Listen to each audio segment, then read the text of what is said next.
Hey beautiful, I hope you're doing amazing, staying hydrated and actually getting some sleep. So, today you and Queen Zani are going to chat about upcoming character banners from version 2.6 to version 2.8 along with some more updates. But before we dive in, let me tell you that there is a 1x Lunite subscription giveaway in this video.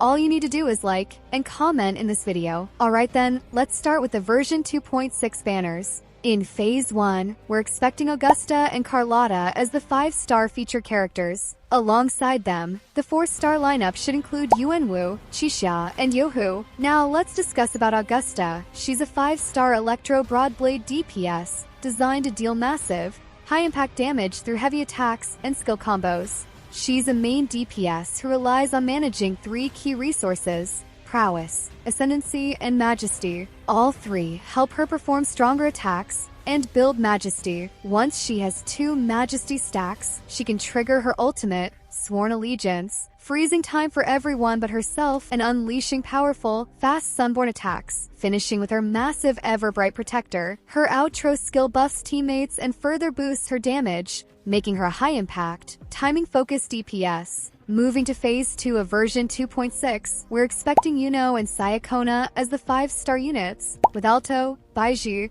and Taochi as the featured 4-star characters. And if we talk about Yuno is a 5-star arrow gauntlet DPS with a fluid, stance-based playstyle built around her lunar cycle. She has 2 stances: Half Moon, focused on building sentience, and New Moon, where she spends sentience to deal higher damage, heal allies, and restore energy. She can switch between them with her Flux skill. As she fights, Yuno builds Concerto energy, and once full, her heavy attack becomes Absolute Fullness, a powerful AoE that heals allies and boosts their damage with the full Moon domain. Her ultimate, Beneath Lunar Tides, triggers Lunar Cycle and deals heavy arrow damage, while her outro boosts the next teammate's heavy attack. Yuno is a hybrid DPS support who balances resource management, damage, and team utility.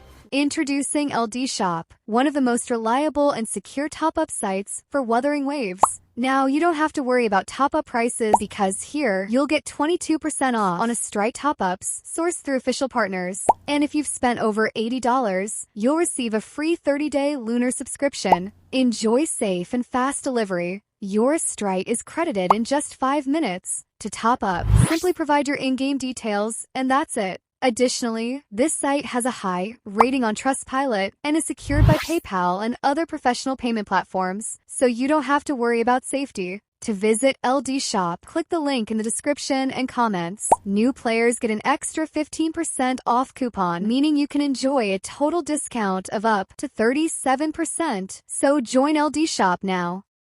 Looking beyond, version 2.7 is expected to feature Galbrina and Choyuan's banners. Galbrina is expected to be a 5-star fusion character wielding pistols, serving as a main DPS who specializes in echo skill damage with a bit of heavy attack potential. She's also reportedly strong when paired with Frolova, and early info suggests she's excellent in mono-fusion teams, like Galbrina, Lupa, and Brant. Choyuan's story is more complicated. Older leaks claimed he was an Electro support, possibly a buffer for Augusta, but according to recent information, Choyuan is now expected to be a 5-star arrow sword character, marking the 3rd time his element has been changed. Understandably, Zani is just as confused as everyone else. The good news? He's expected to be a sub-DPS/support, focused on heavy attack and echo skill damage. This makes him potentially strong alongside characters who scale well with those mechanics, like Frolova and Galbrina. However, there's no confirmation yet about whether he will synergize well with Augusta. When it comes to their banner order in version 2.7,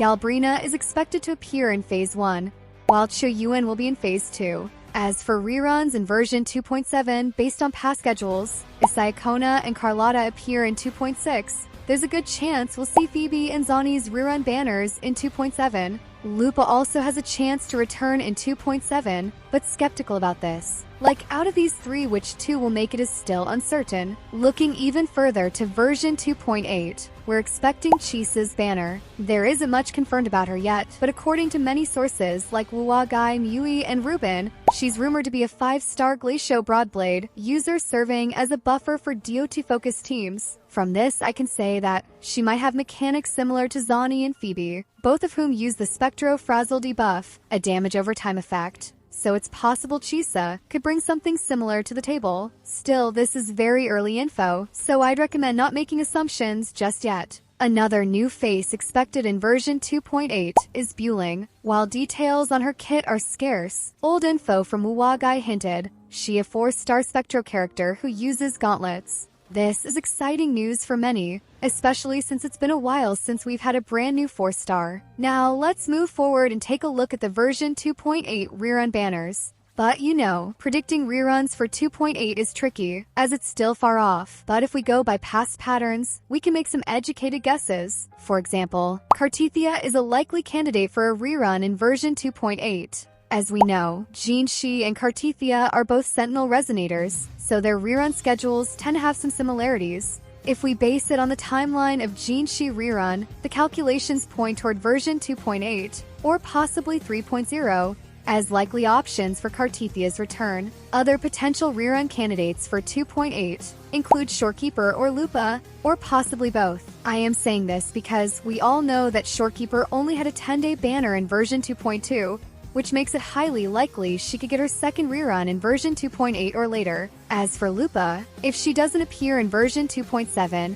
there's a strong chance her rerun will in 2.8. Of course, this is all based on patterns and speculation, so take it with a grain of salt and don't trust it blindly. Before wrapping up, there is a bit of bad news. According to several reliable sources, there will be no new Federation or Huanglong in version 3X. Instead, the focus might be on Old Town. I know that might be disappointing for some, but who knows?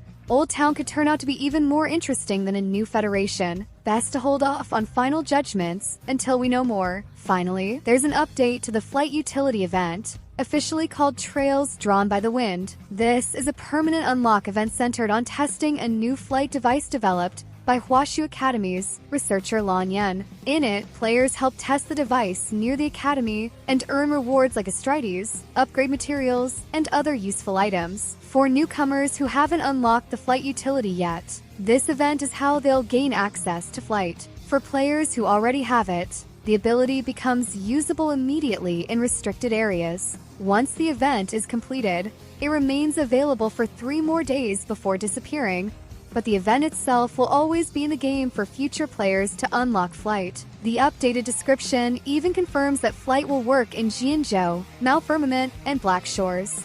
Then we have some more info about Wuwa from Solan's interview. He said that Wuwa's 4 to 5-year plan is focused on driving growth and delivering content that goes beyond expectations. During the closed beta phase, most resources were invested in version 2.0 and beyond rather than the older 1X features. For example, developing the flying system alone took a full year. Looking ahead, Wuwa may explore new settings such as sci-fi or urban worlds, with possible GTA-style gameplay influences, though the timing isn't finalized. The company also plans more high-quality offline events like Kirafest, while keeping its storyline serious and tragic instead of predictable happy endings. On the project side, Kuro is working on Project Nami, an action game currently in early to mid-development, and Project Sun, which is still in the works. That's everything I've got for now. As always, if anything changes, I'll update you all right away. And if you've stuck with me to the very end, you're an absolute legend.